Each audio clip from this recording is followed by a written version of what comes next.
I hate to even imagine what could have happened if Gonzalez had been carrying a gun instead of a knife when he burst inside the White House. Well, the embattled Secret Service is taking lots of heat for a series of embarrassing public security breaches.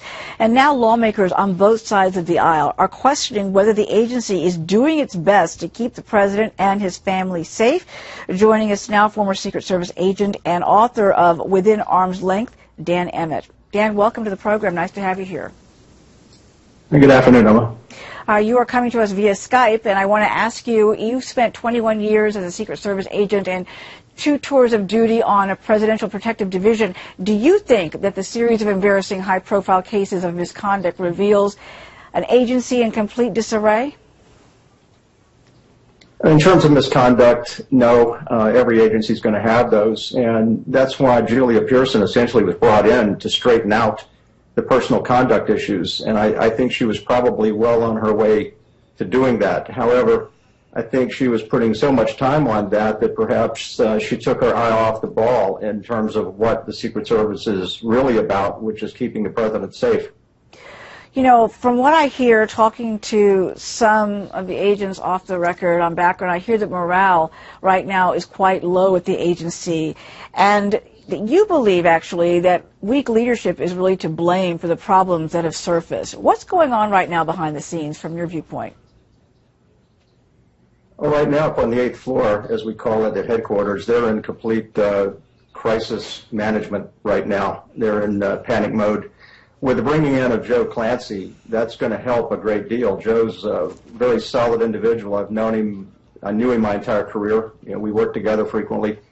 He was probably the best choice of anyone if they were going to bring someone back from the private sector back into the Secret Service. But Joe's only the interim. In order to effect real change, they're going to have to bring in a really strong leader as the new director, the permanent director, and in my opinion, the director's staff needs to be changed also in favor of some stronger leadership. You know, I have to ask you about something that's bothered me from the fallout of that recent White House breach when the suspect got inside the White House, actually.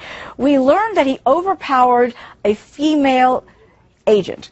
Now, that's not supposed to happen. Isn't there something wrong when an agent one-on-one with a suspect gets overpowered? Well, the uniformed division officer that was standing at the entrance to the White House should have stopped that situation on spot.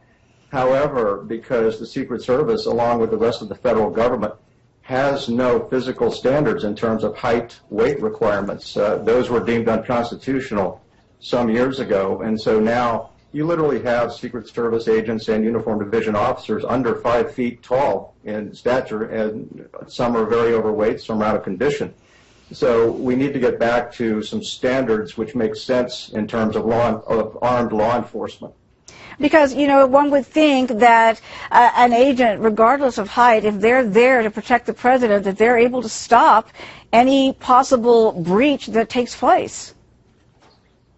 Well, mass, speed, and size do enter into it. However, the individual, Mr. Gonzalez, that was rushing the North Portico, quite a bit larger than the officer who was trying to stop him, which, in my view, is why lethal force should have been employed in this situation. Mr. Gonzalez should not have entered the White House. Really quickly, in a few seconds I have left, do you think things are definitely going to get better now that there's new leadership at the top?